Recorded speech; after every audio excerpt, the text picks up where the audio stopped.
Buenos días, aquí estamos en el día de hoy, el día de la alimentación, un día bastante importante, y vamos a hablar en periodismo y sociedad sobre un tema bastante importante que fue solicitado por nuestros pacientes, nuestros amigos en la provincia de Sánchez Ramírez, específicamente en Cotuí, sección Platanal, donde estábamos en el día de ayer, pues conmemorando los 9 días del fallecimiento de mi madre. Vamos a hablar sobre lo que es la insuficiencia renal crónica, el daño de los riñones, bastante importante. Pues bien, ya que muchas personas tienen esta enfermedad y como lamentablemente presenta escasa sintomatología, pues a muchas personas les pasa desapercibido. Entonces, hay muchas interrogantes sobre cuáles son las enfermedades que dañan a los riñones, si son los calmantes, si es el exceso de ejercicio, si es la dieta, si es la diabetes, si es la hipertensión. Luego viene otra pregunta bastante importante. ¿Cuál es la sintomatología que presenta un paciente que tenga daño renal? Ese paciente que en los próximos meses, que en los próximos años va a requerir tratamiento de sustitución renal, es decir, la hemodiálisis, la diálisis peritoneal o el trasplante renal. Lo primero que tenemos que decir, entrando al tema, es que la insuficiencia renal crónica es la pérdida lenta, progresiva, irreversible de la función renal. Esto se presenta generalmente a lo largo de muchos años, es decir, el paciente no va notando que sus riñones están perdiendo su función debido a que esta entidad clínica, esta enfermedad, esta patología presenta poca o escasa sintomatología hasta que ya el paciente, pues algún pariente lo ve y le nota ciertas características que va a decir, bueno, pero yo te estoy notando bastante raro. Entonces, la población debe de saber que hay enfermedades que conllevan a que a un paciente se le dañen los riñones y que la cantidad de pacientes con daño renal es bastante alta. Según la Organización Mundial de la Salud, el 9% de la población mundial padece de algún grado de insuficiencia renal crónica. Oigan bien, el 9%, es decir, que tenemos más de 690 millones de pacientes en todo el mundo que tienen algún daño renal. Pero ¿qué ocurre? La mayoría de esas personas no lo ha dado. A la mayoría de esas personas no se le ha diagnosticado que tienen un daño renal. ¿Por qué? Porque generalmente no investigamos. El paciente no va al médico. El paciente va al médico cuando tiene alguna sintomatología ya de muerte, como decimos nosotros. Entonces, cuando ya llegan el paciente a nosotros, es un paciente que no es que va a llegar a morirse, no, sino que ya es un paciente que va a llegar para que nosotros le demos lo que es la terapia de diálisis, la hemodiálisis, la diálisis peritoneal, en República Dominicana que es tan difícil, el trasplante renal. Entonces, por eso, una pregunta obligatoria es, pero doctor, ¿cuáles son las enfermedades que me van a conllevar o cuáles son las causas que me van a conllevar a que se me dañen los riñones? Y la respuesta es sencilla. La principal es la diabetes. Más del 40% de todos los pacientes que están en diálisis, la causa es la diabetes. Más del 25% de los pacientes que están en diálisis es por problemas de hipertensión arterial. Otros son pacientes que han tenido algunas enfermedades que se han hinchado, un síndrome nefrótico, alguna glomerulopatía. Otros son algunos pacientes que tienen quistes en los riñones, una enfermedad hereditaria donde se afectan ambos riñones con quistes. Entonces, esos pacientes, una gran parte de estos van a tener un daño renal irreversible. Pero existen otras causas bastante importantes que te pueden dañar los riñones. Por ejemplo, tenemos el uso indiscriminado de analgésicos. Asimismo, los analgésicos son los calmantes. Todos los tipos de calmantes te pueden conllevar a un daño renal irreversible. Por eso usted va a ver que cuando un nefrólogo llevan una interconsulta al nefrólogo. El nefrólogo, en vez de agregarle medicamentos, le quita muchos medicamentos. Y ahí están los antiinflamatorios no esteroideos.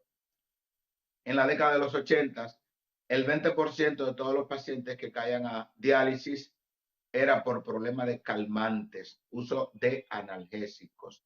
Entonces, por eso nosotros llamamos a la población a disminuir el uso de medicamentos y no utilizar lo que es la automedicación. Usted puede utilizar, si tiene algún dolor de cabeza, un acetaminofén, si tiene fiebre, acetaminofén, etcétera. Pero de ahí a usted durar 2 semanas, 3 semanas tomando calmantes para los dolores, usted sabe o usted no sabe, pero usted podría llegar a requerir tratamiento de diálisis por el discriminado de cualquiera de esos calmantes, que son buenísimos, pero tienen sus indicaciones, clofenac, el ibuprofeno, naproxeno, el ketoprofeno, son medicamentos bastante, pero a una dosis terapéutica adecuada, por un tiempo adecuado. De manera que hemos mencionado las principales causas de daño renal. También vamos a tener otras causas que pueden provocar daño renal agudo. Por ejemplo, ¿qué es un daño renal agudo?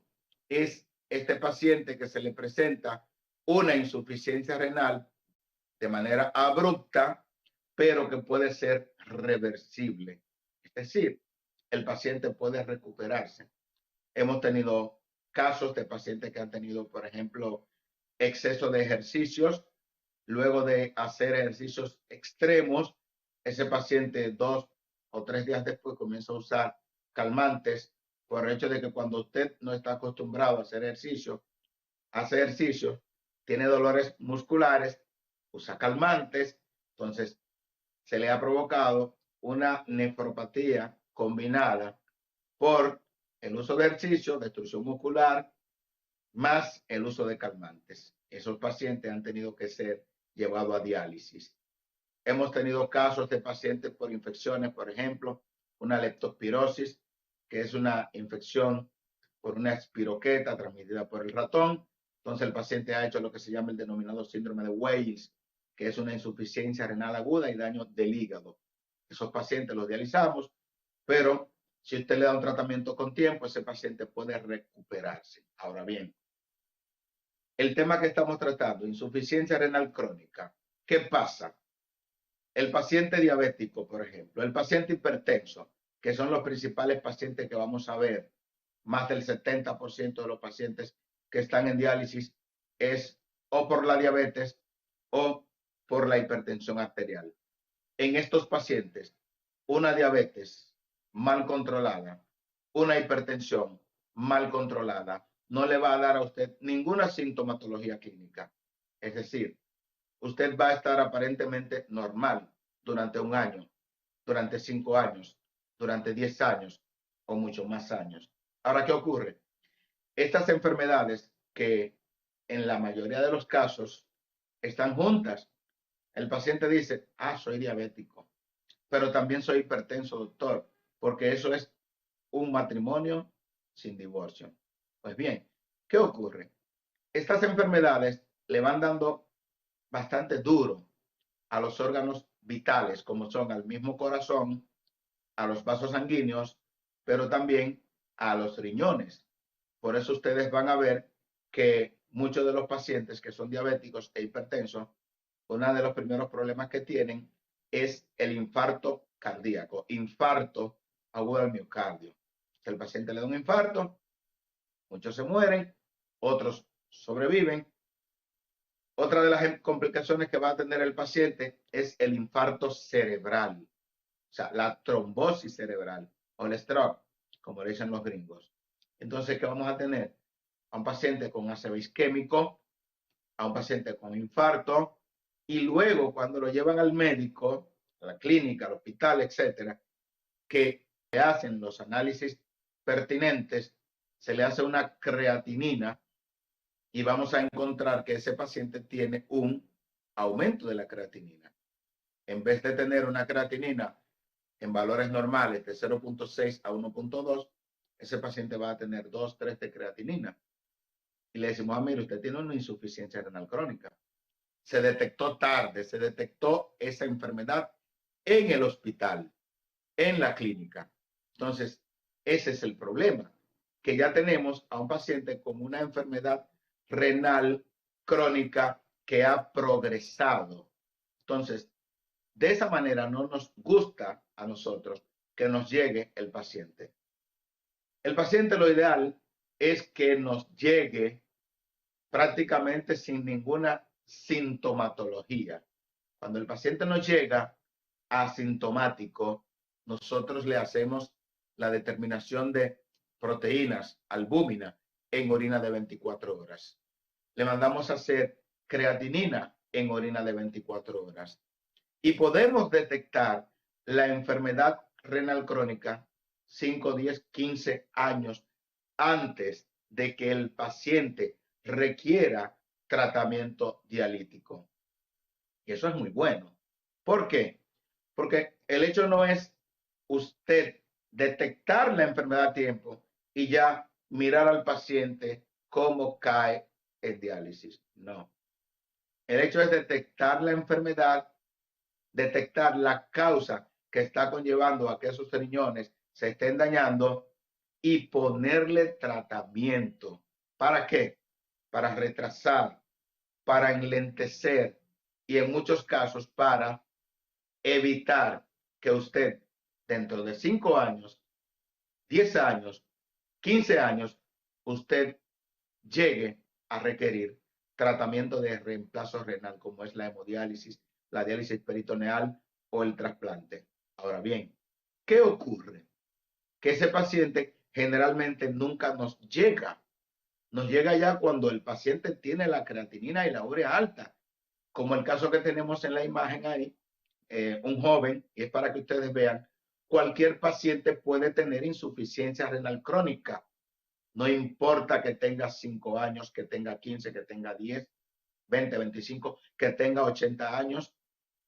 Entonces, ese paciente nos llega tarde y entonces tenemos que colocarle un catéter, ahí como tiene ese paciente, un catéter de diálisis yugular interno del lado correspondiente, el lado derecho, el lado izquierdo, y vamos a tener que darle diálisis a ese paciente de emergencia. No importa que el paciente sea joven o viejo.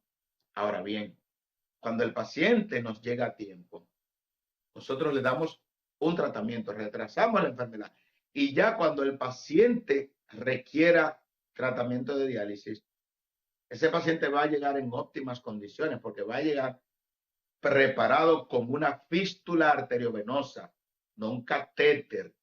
Y muchos de los pacientes que nos están viendo por las diferentes plataformas saben que hemos insistimos siempre en que el paciente debe de hacerse tempranamente la fístula arteriovenosa para cuando requiera diálisis, el paciente no haya que colocarle un catéter, ya que un catéter puede conllevar a muchas complicaciones. Una de las principales, o la principal, son las infecciones de ese catéter.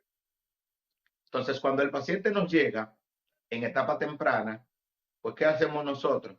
Control estricto de la presión, control estricto de la diabetes, pero no con cualquier medicamento. Hay medicamentos específicos para el paciente diabético y con daño renal incipiente. O sea, por eso ustedes van a ver, y bastante importante que me estén viendo, que me estén escuchando, muchos pacientes diabéticos, el médico no le prescribe tal medicación porque le da la gana. No. Ustedes van a ver que hay múltiples tipos de medicamentos para un mismo paciente diabético. Ahora bien, hay medicamentos que son específicos para ese paciente que es diabético y tiene problemas del corazón, que es diabético y tiene problemas de los riñones, que es diabético y tiene neuropatía diabética. Por eso usted no puede usar el medicamento que el médico le indicó a su vecino, a su vecina, a su madre, a su padre. ¿Por qué? Porque todos somos diferentes. A usted la diabetes le afectó grandemente el corazón. al otro le afecta grandemente los riñones, al otro le afecta grandemente la circulación. Entonces, al otro le va a afectar los ojos. Entonces, por eso es que usted va a ver que ese paciente, muchos pacientes, van a tener ceguera, otros van a tener pie diabético, otros van a tener problemas de insuficiencia cardíaca o de infarto, otros van a tener insuficiencia renal. Entonces, eso mismo pasa con ese paciente que es hipertenso. Todos los pacientes hipertensos no son iguales. Entonces usted va a ver que el médico le indicó a su padre o a su madre un medicamento para la presión, pero que a usted le indicó otro medicamento diferente. ¿Por qué? Porque usted posiblemente es hipertenso y tiene problemas de arritmia. Es hipertenso y tiene problemas de infarto o ha tenido problemas de angina. Es hipertenso y es un hipertenso severo. Entonces, por eso ustedes van a ver que hay una gran cantidad de medicamentos para estas enfermedades y el médico no se lo indica simplemente porque le da la gana. Es por ello que ustedes van a ver que en nuestra primera consulta tratamos de hacerle un historial clínico amplio al paciente, donde le preguntamos los síntomas de presentación, le vamos a preguntar los antecedentes personales, antecedentes familiares, etcétera. Es básicamente para ver cuál es la mejor modalidad terapéutica que le corresponde a ese paciente. Con respecto al otro grupo de pacientes, por ejemplo, los pacientes que tienen riñones poliquísticos, aproximadamente uno de cada 600 a cada 1000 personas tienen esa enfermedad, la denominada poliquistosis renal autosómica dominante. Es una enfermedad hereditaria, autosómica dominante.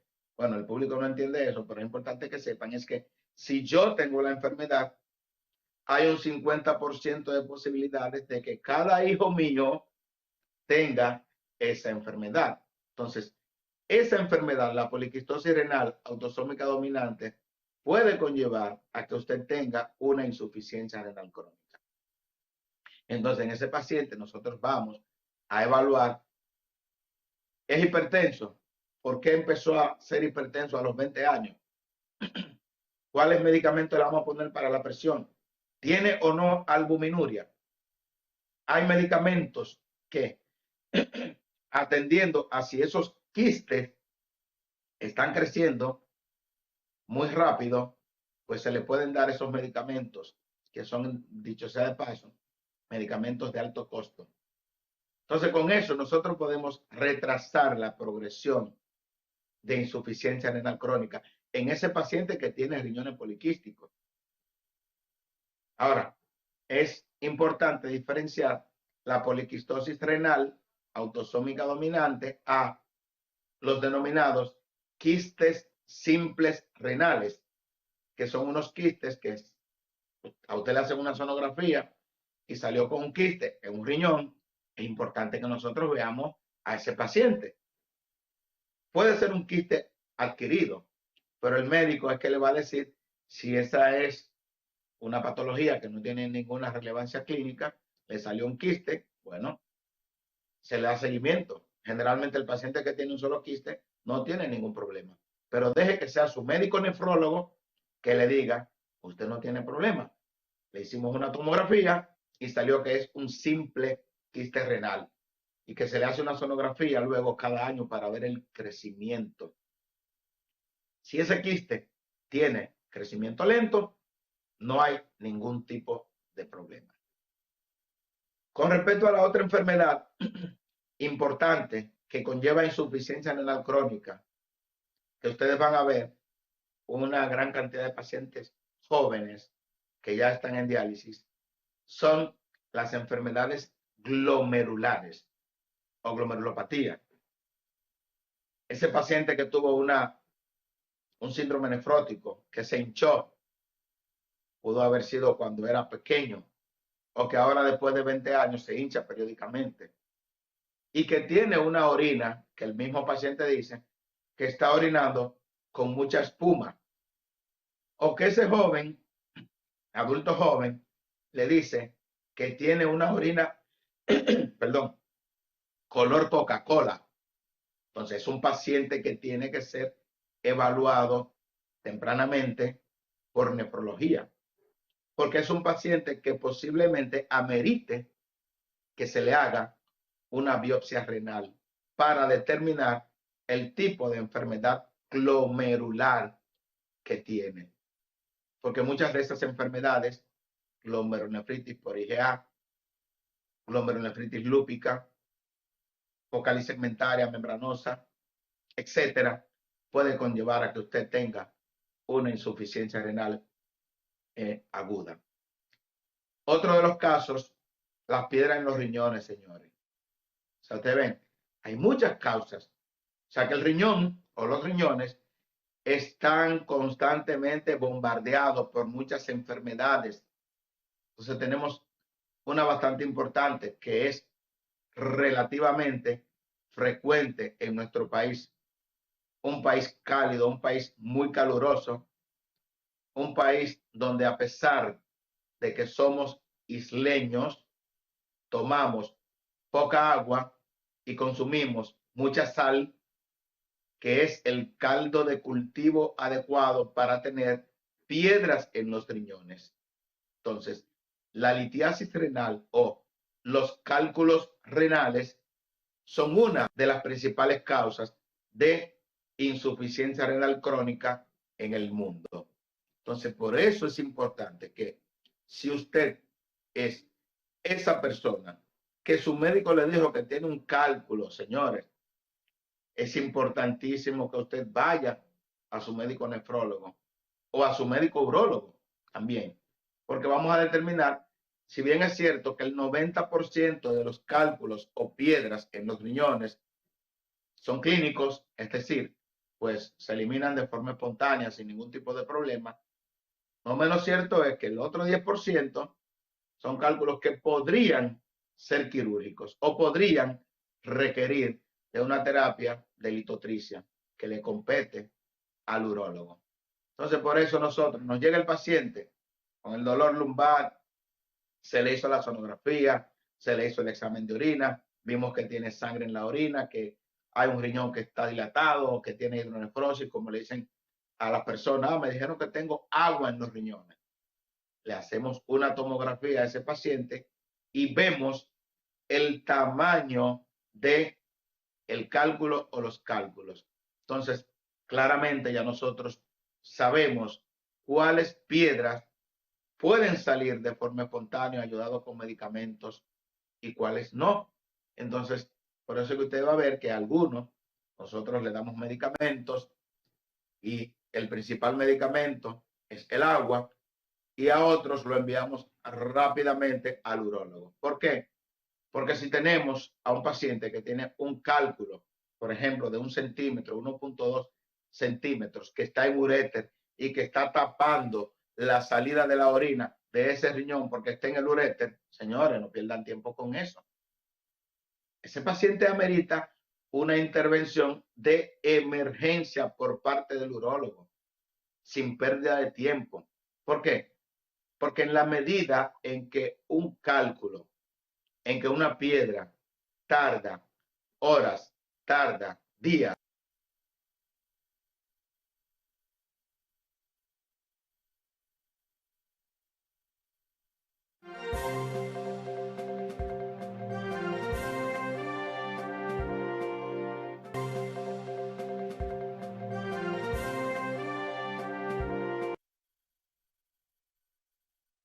Ok.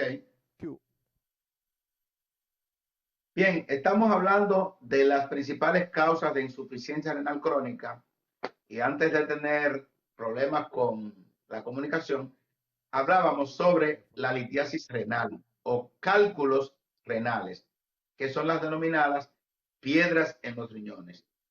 Es importante que si a usted le diagnosticaron que tiene cálculos renales, usted no puede quedarse sin ir a su médico que fue referido o referida, el nefrólogo, el urólogo. ¿Por qué? Porque es una causa importante de insuficiencia renal crónica en el mundo. Por ejemplo, si usted tiene una piedra, un cálculo, que está obstruyendo la salida de la orina, es decir, que ese cálculo está en uréter, usted va a tener complicaciones serias al cabo de 2 o 3 días. ¿Por qué? Porque esa obstrucción, si es completa, podría incluso hasta en un mes provocarle un daño en ese riñón que es irreversible. O sea, que un paciente que esté obstruido durante un mes, ya posiblemente, si hay una obstrucción completa, ese riñón se dañe más del 90% de su función. Ahora, ¿qué ocurre? Usted no lo va a notar. ¿Por qué no lo va a notar? Porque el otro riñón está funcionando adecuadamente. Entonces, un paciente puede donar. Endereza el teléfono, doctor, por favor.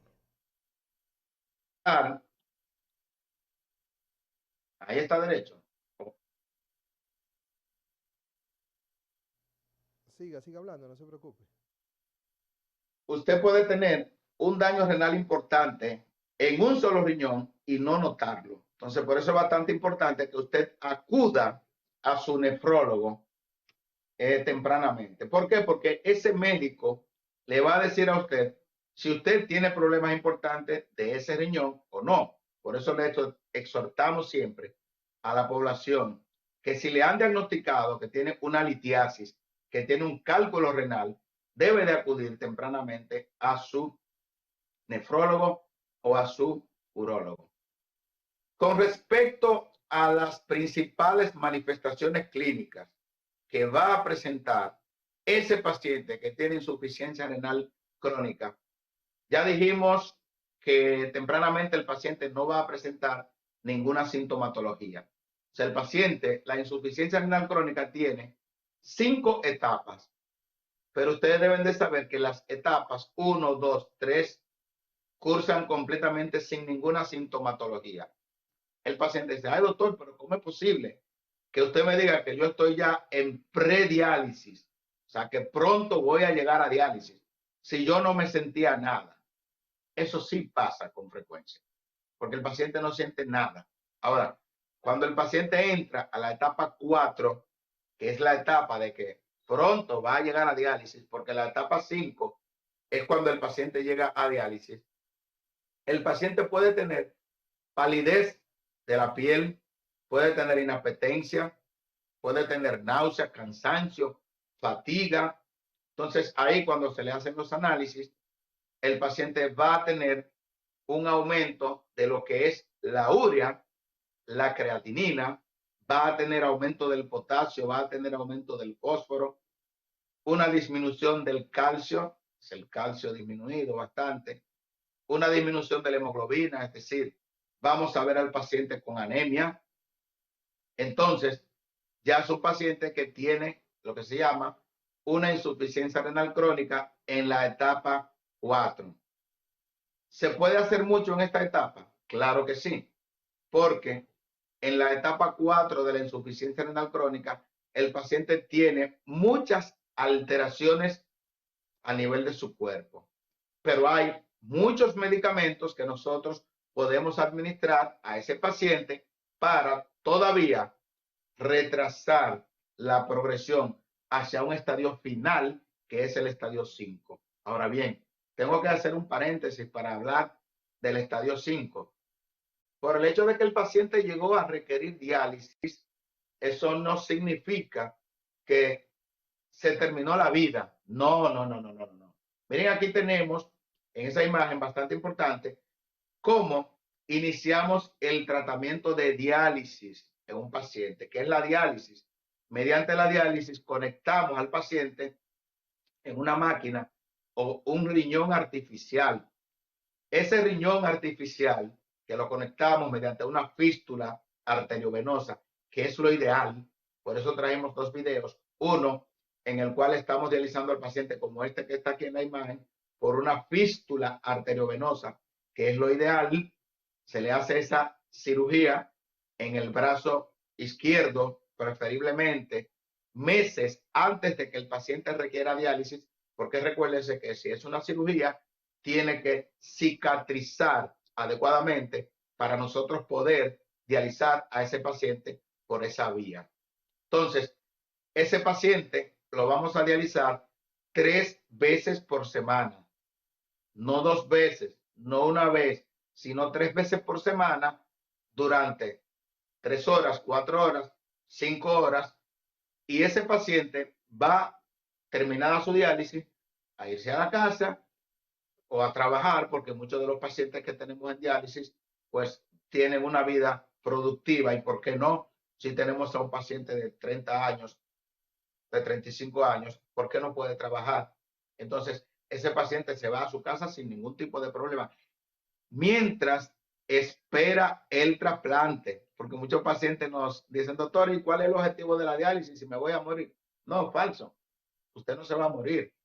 Yo tengo pacientes que tienen 10 años en diálisis, 15 años en diálisis, 18 años en diálisis y no se han muerto y están trabajando. O sea que por eso tenemos que quitar los tabúes de que la diálisis provoca esto, provoca aquello, cuando todos los pacientes, y ahora los que me están viendo, saben que la diálisis lo que da es vida. Un paciente en diálisis puede vivir todo un tiempo con calidad de vida. Ahora bien, ese paciente que nosotros tenemos con insuficiencia renal crónica es un paciente que tiene que ser disciplinado. ¿Por qué? Porque de esto depende que su vida se prolongue o que su vida se acorte. Me explico. Tenemos al paciente ya en estadio 5, le propusimos terapia de diálisis. El paciente debe de elegir, debe de decidir qué tipo de diálisis, porque nosotros tenemos que explicarle tempranamente que hay 2 tipos de diálisis. La hemodiálisis, que fue la que vimos hace un momentito, donde el paciente se conecta de una máquina, esa máquina le extrae la sangre, la limpia, se la devuelve, y la diálisis peritoneal, que se puede dar incluso en la casa, donde al paciente se le coloca un catéter en el abdomen y se le dan unos entrenamientos y el mismo paciente se puede dializar. Entonces, ese paciente debe de tener una dieta adecuada. Por eso inmediatamente, y hoy es día de la alimentación, enviamos a ese paciente a nutrición. ¿Por qué? Porque ese paciente no puede comer todo lo que le plazca. Ese paciente, generalmente, que nosotros tenemos en terapia de diálisis, es un paciente que ya no orina o orina poco. Entonces no puede tomarse 2 litros de agua. Ese paciente no puede tomar agua de coco, porque el coco, el agua de coco, tiene mucho potasio. Ese paciente no puede estar comiendo aguacate, no puede comer guineo. ¿Por qué? Porque todo esto tiene mucho potasio. Bueno, hay formas adecuadas de cómo comerlo, porque no podemos decir que no coma. Entonces, llevará una serie de prescripciones de medicamentos que va a necesitar para acompañarlo con la diálisis, como son la inyección de eritropoyetina para evitar tener anemia. Se va a administrar vitaminas del complejo B, lógicamente, para una formación adecuada del glóbulo rojo. Periódicamente, su médico le prescribirá que va a tener que usar hierro. Ese paciente va a tener que usar, pues, calcitriol o vitamina D3, etcétera. O sea, que es un medicamento que no es solamente para que vaya a dializarse a la unidad de diálisis, valga la redundancia. Es un paciente que ahí en esa unidad de diálisis va a tener un cuidado especial, va a tener unas indicaciones de análisis periódicos. O sea que el paciente, nosotros cada cierto tiempo hay análisis que se los realizamos mensual, otros trimestral, otros semestral, porque tenemos que ir dándole un seguimiento estricto a ese paciente. Y algo bastante importante, lo ponemos en una lista de espera. ¿Qué es la lista de espera? Nosotros conversamos con el paciente. Si el paciente con insuficiencia renal crónica está de acuerdo en recibir un trasplante de un donante, que puede ser un familiar, un donante vivo relacionado o un donante de cadáver, pues nosotros con gusto incluiremos a ese paciente en la lista de trasplante. A ese paciente se le van a hacer los análisis de rigor para ver cuáles enfermedades podría tener, cuáles estarían contraindicadas, por ejemplo, en caso de que el paciente se vaya a trasplantar, qué hacer para evitar un rechazo, porque tenemos que llevar a ese paciente a trasplante bajo los cuidados más adecuados. De manera que el paciente con insuficiencia renal crónica, que muchas veces cree que todo está perdido, pues no todo está perdido. Ahí comienza una nueva vida. Por ejemplo, en el día de ayer tuve la oportunidad de juntarme con una compañera de estudios que fue trasplantada hace 18 años, que duró 2 o 3 años en diálisis. Entonces, usted cuenta cuántos años van, cuántos años ha ganado esa paciente. Se ha ganado 22 años. O sea, tiene 18 de trasplantada y 3 o 4 que duró en diálisis. Y está perfectamente bien. Su creatinina está normal, no tiene ningún tipo de problema, solamente que tiene que usar los medicamentos inmunosupresores para evitar el rechazo. Entonces, miren el recorrido por el cual nosotros vamos. O sea, podríamos retrasar la llegada a diálisis durante 10 años, durante 15 años o más. Estamos ganando 10 años, estamos ganando 15 años.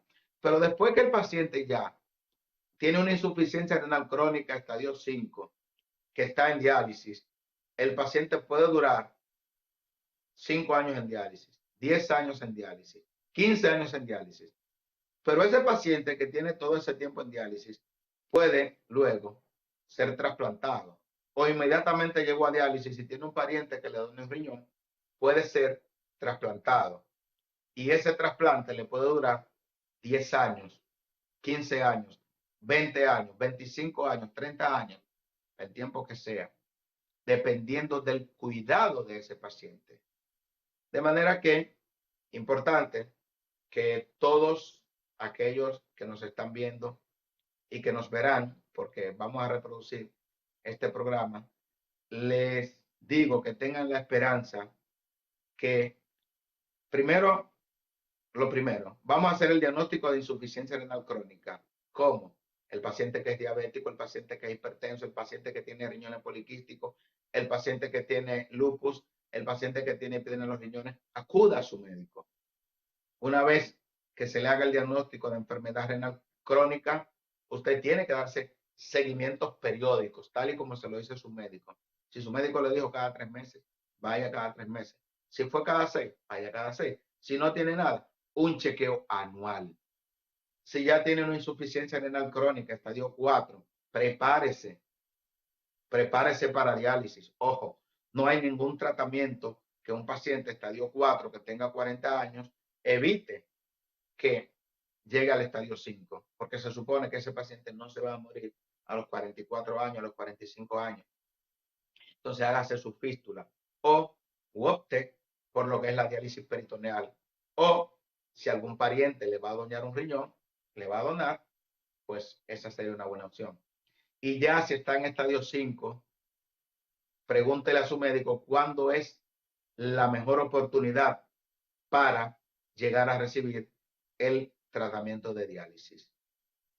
Con esto, yo creo que hemos conversado lo suficientemente amplio con respecto a lo que es la insuficiencia renal crónica y las diferentes modalidades terapéuticas. Y vamos a dejarlo entonces con unos videos sobre la inauguración de un puente bastante importante, el puente Pontón. Adelante, estudio.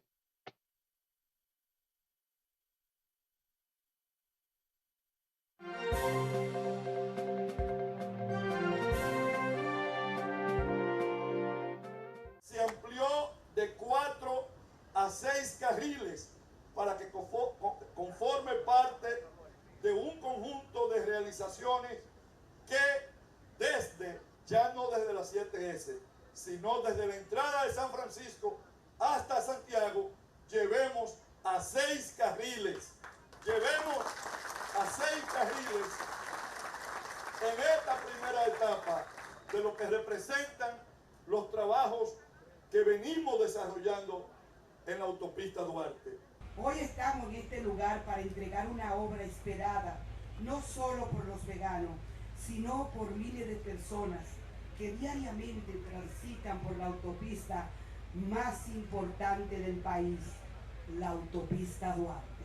Recuerdo como ahora, cuando este puente se desplomó, y no lo vamos a llamar a engaños, se desplomó porque nunca le dieron mantenimiento, porque nunca se cumplió con la responsabilidad, porque cuando usted hace una obra no la puede dejar abandonada, tiene que darle seguimiento y darle mantenimiento.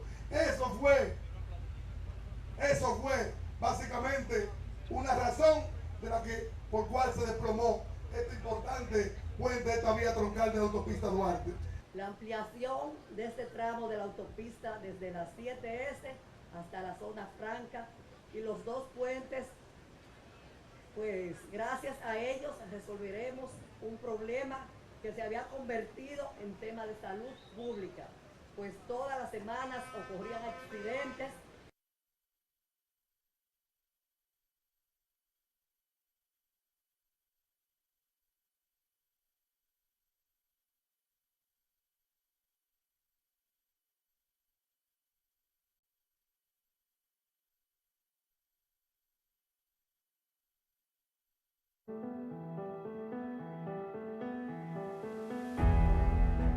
Puente Pontón La Vega. Este puente ubicado en La Vega, en la autopista Duarte, es el vínculo vital que conecta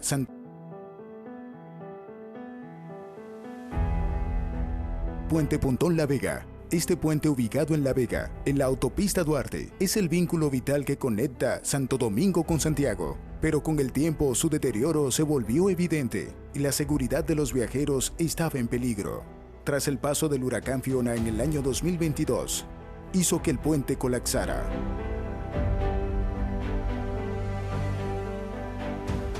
El Ministerio de Obras Públicas y Comunicaciones tomó una decisión audaz: demolir y reconstruir el puente por completo.